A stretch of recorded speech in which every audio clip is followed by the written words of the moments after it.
Hey guys, welcome back to the channel. We're going to be checking out a video titled How I See the USA as a European After 6 months. So I'm guessing that they've been living in the United States for quite some time, obviously 6 months, like said in the title. And this video should give me the perspective of you guys who are Europeans, whether you visited or lived in the United States for a period of time, And what I'm going to be doing is simply just co-signing if what she's saying is indeed, facts, or, if I don't agree or whatever. I'll let you guys know my 2 cents. But yeah, thank you for watching, and share your experiences in the comment section down below of, your travel or your visit or your life in the United States, if you've ever had that opportunity.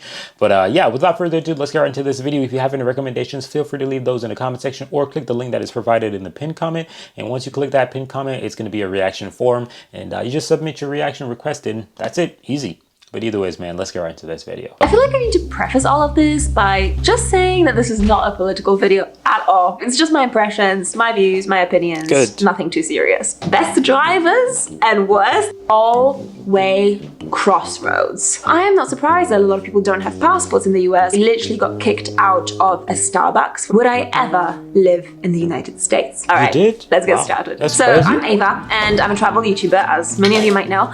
I've traveled to, I don't know how many because I don't really count, but 70 plus countries. And I am as European as it gets, in the sense that I was born in Poland, I grew up in England, but I lived in a whole bunch of different European countries. Italy, Germany, Belgium, Poland, England. Recently, I wrapped up a 6-month trip of the United States, where I traveled all across the country. The United States is such an interesting place. Some people love it, some people hate it. So in this video, I want to give you a little bit of a dose of how a European might perceive the US. First of all, cultural shocks. So you see, back home in Europe, we're all brought up with, Americanized culture of some kind. But it's only when you get to the United States that you realize how different some things are. So for starters, everybody smiles at you in the US, and people give you random compliments on the street. Like, I'll be walking down the street and someone will just shout out from the other side of the street, like, "Nice tattoo, man," or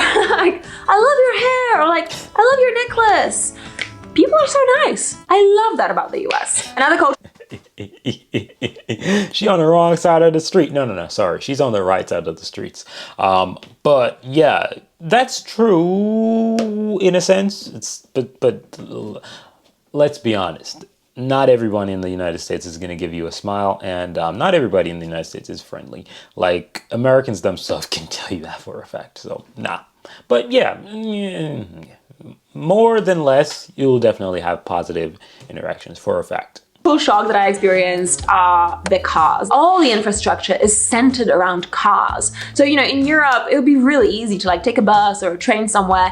In the US, it's like, you got a pickup truck or you have nothing at all. You take your pickup truck, even though you're not hauling anything, most likely in your pickup truck, and you go to a drive-through restaurant, drive-through cafe, drive-through shop, drive-through ATM.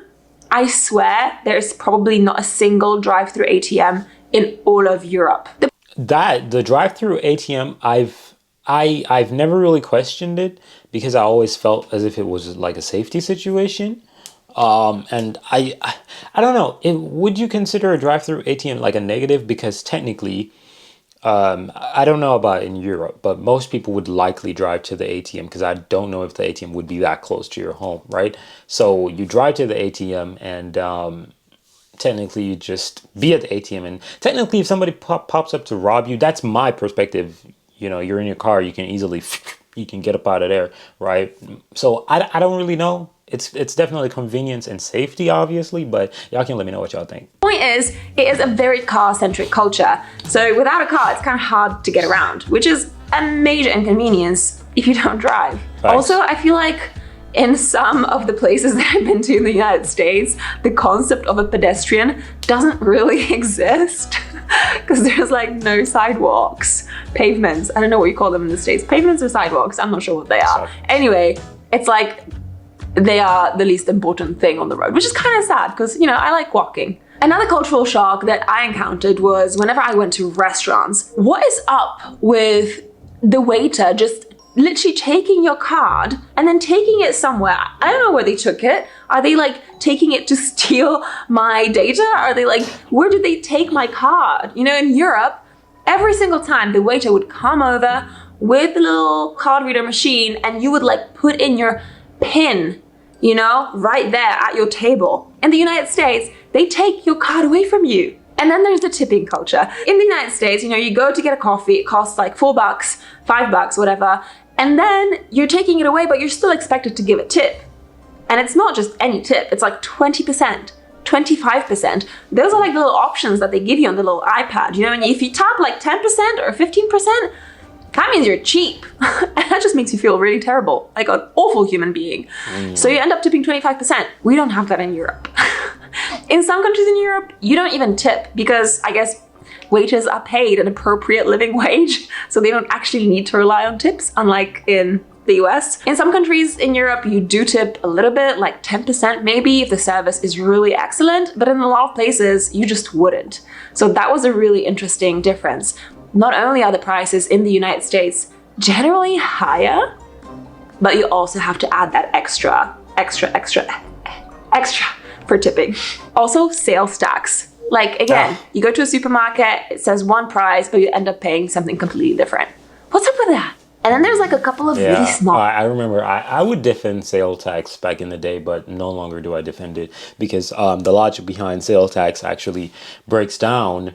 And for crying out loud, for a guy who is so savvy with IT, information technology, whatever, I don't know why it took me this long to actually realize this, but the scanner to scan the item to check out is programmed, right, with the price. So technically a simple math, simple function, boom, boom, doom, done, simple. So yeah, it's actually not that complicated. So yeah, it should actually probably be changed by now. Things that at first you don't even notice until you get it really wrong, and then you learn very quickly. So date formats. In the States, they put the month ahead of the day. How does that make any sense? Surely you should go from like smallest to biggest, right? No. With this one, I don't, this is a hot topic. I'd actually really debate someone with this, right? But when you say something like, you know, like what day is it? You're gonna be, my automatic response would be January the 22nd, right? So you write what you say, right? I don't know if Europeans would be like 22nd of January, maybe. So you guys are like, oh yeah, 20, like, but her point doesn't make any sense actually. Because she just said about small and big. In the States, they put the month ahead of the day. How does that make any sense? Surely you should go from like smallest to biggest, right? Day, month, year. Oh, smallest to biggest like that. Okay, I get her point now. Sorry for the misinterpretation. I get that point. That is actually a pretty valid point. However, I honestly, I don't know how the how and why Americans put it first, but this is for me. This is my interpretation. It's simply that, you know, you say the month first. Like if somebody asks you what it is, you're like, oh, it's January, 21st, 4th of July. Wait, 4th of July. Wait, the 4th of July. We say the 4th of we say 4th of July. We don't actually say July the 4th. Okay, I'm confused actually. I just, wow. Okay, I think I need some help here. In the US, it's month, day, year. I'm sorry. It's just simply wrong. And Fahrenheit. Don't even get me started. Fahrenheit on pounds, on feet, and inches. Okay, I grew up in the UK, so I am familiar with some of those units, but Fahrenheit, just so confusing. So like 0 is the point just before freezing. So anything below 0 that is freezing should just be minus, right? But in Fahrenheit, somehow it's like 20 Fahrenheit is freezing. Right. I don't even know. Spent 6 months there. Oh, I get that, but what I would not recommend is a conversion. Like if you do conversion, it's going to be complicated, but I do get it though, because now that I'm living in Europe, it's like a lot easier to actually, you know, talk weather, like in terms of when you do conversion, it's like much easier. Like I actually totally eradicate the Fahrenheit out of my life. Sorry. Yeah. But I'm in Europe. I got to do what the Europeans do, right? Did not learn a thing. All right, let's move on to some of the differences between the United States and Europe. So I drove all across the United States, right? Like kind of twice, like all the way from Texas to Alaska and then all the way from Alaska to Southern California. And one thing that really struck me is the driving. So first of all, in the US, it's pretty common not to know how to drive, you know, stick shift, like manual. In Europe, that's basically how you learn. Everybody drives manual, and people do have automatic transmission cars, but like you can drive both, right? Whereas in the States, it's mostly automatic transmission, which is kind of funny to me. So I felt like people gave me extra props for like being able to drive manual, whereas I'm just like, well, nothing special. Everybody does it back home, you know? Then there's the road rules, things that I just didn't know before coming to the United States. For example, in the US, even when the traffic lights are red, you can still make a right turn, right? In Europe, I love that. That is not the case at all. If the light is red, it is red for a reason. You have to stay there. Stop. Unless there's a little like green arrow like pointing to the right. Otherwise, you're standing there and waiting until it turns green. I can't tell you how many cars have like literally just sat there behind me waiting for me to make a right turn before I realized that I was actually allowed to do it. But they would just, you know, sit there and like honk at me, and I'll be like, what's your problem? It's red. And then my favorite thing about driving in the United States. But I would love to know the Europeans' take on the right turn, because the idea of the right turn is simply this, right? It really is not as dangerous as a lot of people may think it is. It's simply if you see that there's no car coming, you can go. Right? Because let's say there's a 2-lane going that direction and you're on the right of that, right? Technically, they're probably turning left, right? And this is a lane going straight. If there's nobody in that straight lane, but somebody going that way, the light is still on, whatever, or the car is so far away, you can just go out, you know? So I think it saves time. It saves a lot of time, but I don't know. You guys can let me know what y'all think about it. But I think it's pretty cool. Like, that's one thing with American traffic lights that I actually respect. Traffic light rules, I respect it. I think it's really good. All-way crossroads. You know the crossroads with like the like red stop sign and then that says like 4-way or all-way? I still don't know what the difference is, but what it is, and this is mind-blowing, you drive up to this crossroad, and then the first person that got to the crossroad has priority. So there's 4 directions, right? And then there's 4 people competing for priority. So you gotta sit there in your car while driving and like calculate, okay, that guy was first, that woman was second, then that guy, and then I'm 4th. And then there's more cars coming. So it's super confusing. Like it's like a big mental workout. I am not kidding you. I used to find this so confusing. And like, I just didn't even know that was the rule. So it took me a little while to kind of figure that out with the help of a friend. I would just like literally stand there and like wait for people to go because I had no idea what the hell was going on there. In Europe, the person that's on the right always has priority. Yes, yeah, that's it. So you don't really have to think about it very much. Another big difference between Europe and the United States is the sheer distance of everything. So back home, you know, you'd like drive to the next city and you'd be like, yeah, you know, I'm like 3 hours away, you know, I'm like 200 kilometers away, whatever. In the US, like people don't even talk about driving in terms of hours. They're like, yeah, it's a 2-day drive. A 2-day drive? Like in Europe, that is literally like the other end of the continent. In the US, you're just like driving from one state to the next. It's pretty radical. And also Texas is huge. It's like never ending. Texas never ends. Never. My leg is asleep. Moving on to some of the expectations versus reality. Oh yes, hello little boy. So naturally, before coming to the US, before doing this massive road trips, I had some expectations built up about the United States. Now, mind you, this wasn't my first time in the US. I had already been to like San Francisco, LA, New York City, Miami, you know, but this is the first time that I actually drove across the country rather than just staying in cities. So yeah, I definitely came with some expectations. So let's see how they matched up to the actual reality. Okay, first of all, I really thought that I would see guns absolutely everywhere. Honestly, like to be completely honest with you, I expected that every Walmart would sell guns. No. That was literally the idea that I had in my head, that every single Walmart in the United States had a gun section. That is not true. Well, there's all kinds of sections here at this Walmart beyond the groceries. There's one thing that I do not see is guns. It took me like 5 Walmarts before I actually got to the one that did have a gun section, which was really interesting. Like in Europe, you just do not see guns, ever. But in the US, they are relatively common. You do see in some states, obviously like states that are like open carry states, you see people with actual guns, like right, you know, like right here, which is interesting because that was an experience I never had before. But I definitely expected to see more guns than I did in reality. Now, this is not a video about gun problems. Yeah, Roger. But the truth is there are probably a lot more guns around her that she doesn't know about, because a lot of people have guns on them. Like a lot of people even illegally carry a firearm.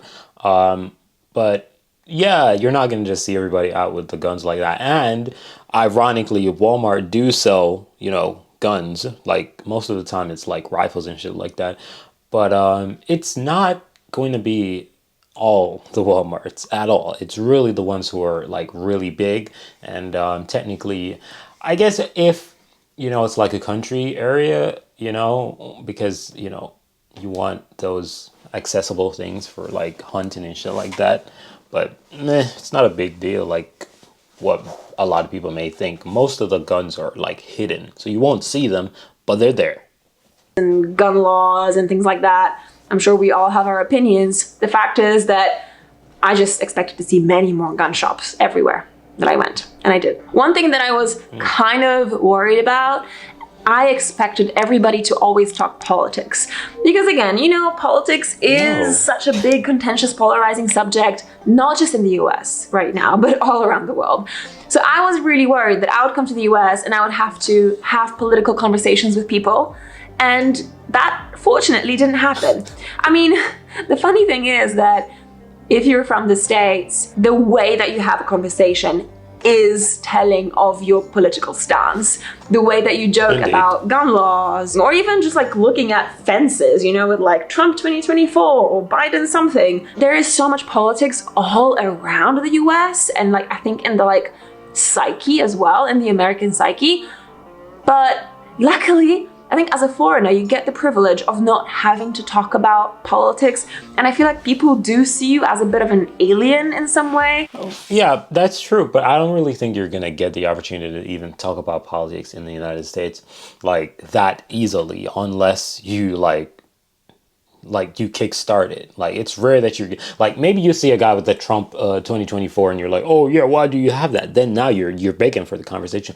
But if you don't engage, the chances of you having a political conversation in the United States is actually really low, because like it's hostile. It's hostile. Political conversations is hostile, and I'm guessing it's getting worse all over the world, right? So obviously it's not going to be something that is just meh. But what is definitely going to be showed is, like she mentioned, the way how people speak, right? It's and visually you can clearly see when someone is supporting this or supporting that. That they just kind of spare you the political discourse, which is great. I'm honestly not there. I'm not there to talk about politics. I also expected all the food in the States to be absolute and utter trash, garbage. There's so many of these words that now just trip me up.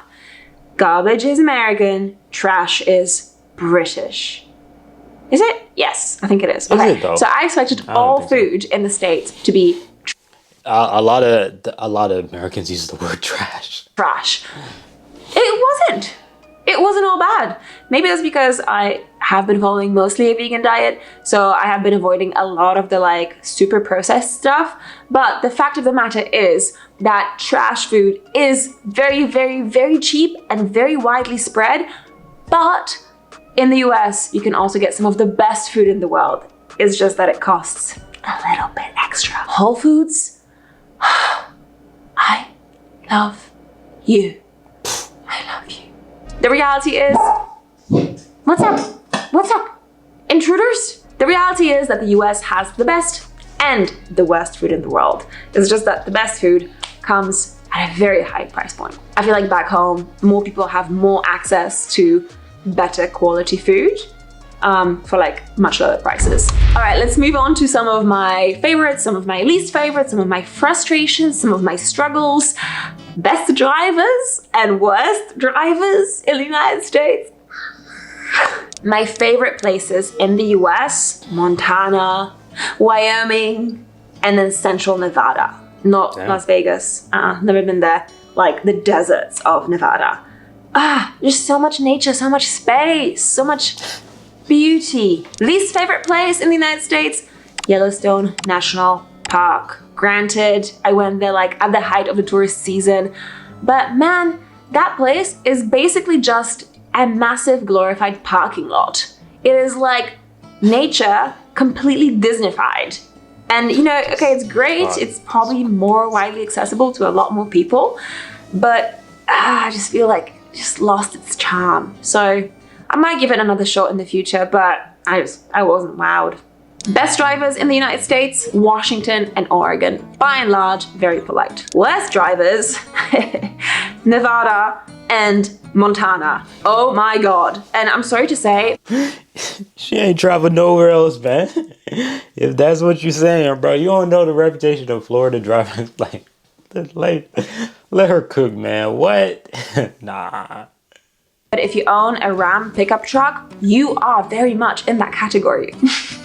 I can't tell you how many pickup trucks have like passed me while like you're honking and showing me obscene gestures for not going faster. It's like, man, my car is like a 17-year-old, 3.5 ton expedition rig. I cannot go faster than 60 miles per hour. Physically impossible, you know, really? Have some respect. Yeah, Ram pickup drivers, not my favorite type. Here's a few things that I found frustrating and nice surprises in the US. So, you know, I walk barefoot a lot of the time and I literally got kicked out of a Starbucks for being barefoot. And there's plenty of restaurants and cafes and shops that have like that really obnoxious no shirt, no shoes, no service sign on the front door. Man, it's like, like I'm not hurting anyone by being barefoot. So that was a bit annoying. And then a lot of places don't allow dogs, which is also a little bit sad because this little munchkin over here, come here, come say hello. This little munchkin over here would like to go to your cafe and he's a very good boy. No. He's a very good boy. What? Yeah, and if he bites somebody getting sued. That's why. So yeah, no, he's not getting it. Just look at his face. You don't know. Okay, here are some of the nice surprises that I had when visiting the US. So by and large, I found people in the US to be really, really, really lovely. Very friendly, really polite, you know, very welcoming and hospitable. Another really pleasant surprise, and this was probably my favorite thing about the US, was the sheer diversity of the country. I mean, there's just so much to see. And I could pretty much wild camp in all of these amazing places in my 4x4 rig. I would imagine that if you're in like a giant RVs, what the hell? We don't even have those in Europe. RVs. Really? That's definitely another. Of course you got RVs in Europe. They got that shit in Finland. I seen that shit in Finland. Don't give me that shit. I always look and be like, damn, bro. But listen, since I've been living in Finland, I've said it. Finland has so much in common to the United States. Which is ironic. Not to be political, but I literally saw news that Finland is planning on banning TikTok, which like that's what the I don't know, man. Shock. Anyway, I can imagine that if you're in a giant RV, that wouldn't be the case, but in my little truck, I had access to so many beautiful places, and that was just awesome. So, you know, back home in Europe, people sometimes make fun of Americans, you know, saying that, oh, they're Americans, they're not very cultured, they're not very well traveled. But you know what? I completely get it now. Like, I get it why most Americans don't even have a passport. Because everything is so far far away. You know, in Europe, we have this amazing privilege that we can literally hop on a train or hop in the car, and within a few hours, we are in a completely different country with a separate language, a different culture.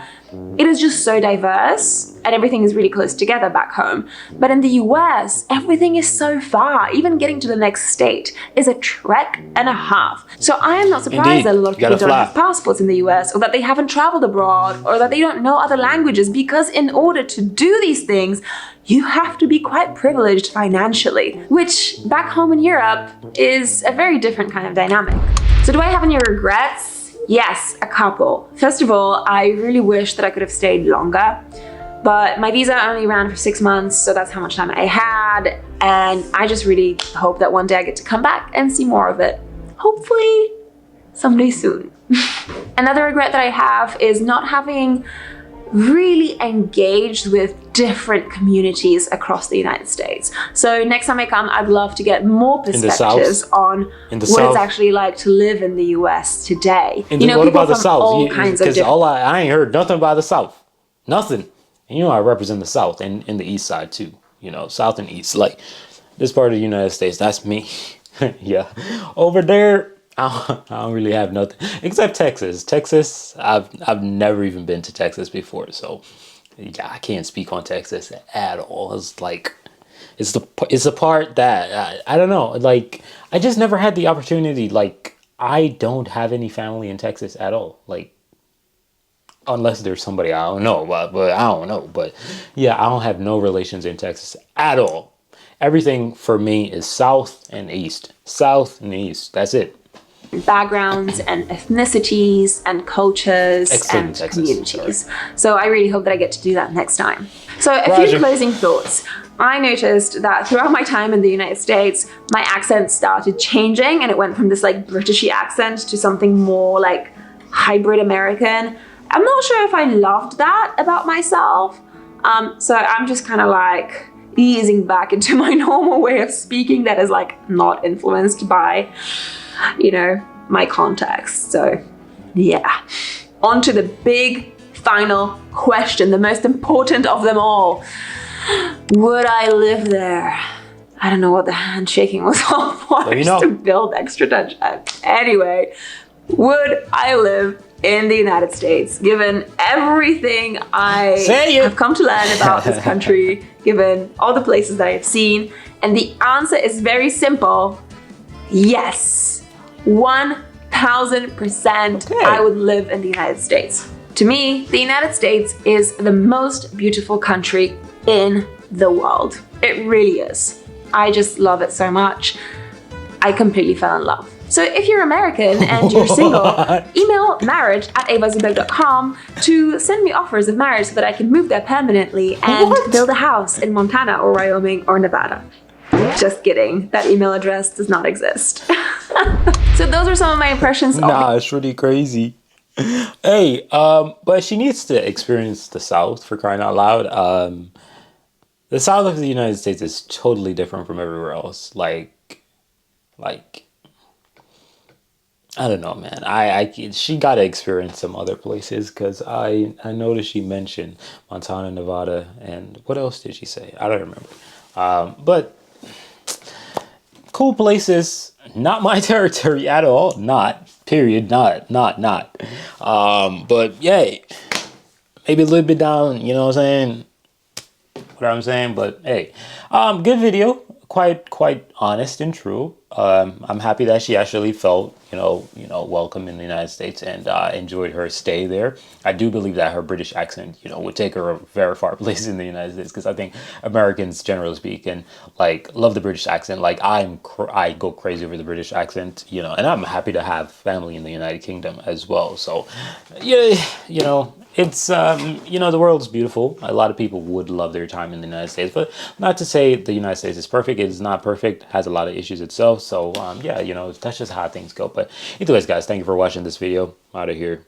Peace.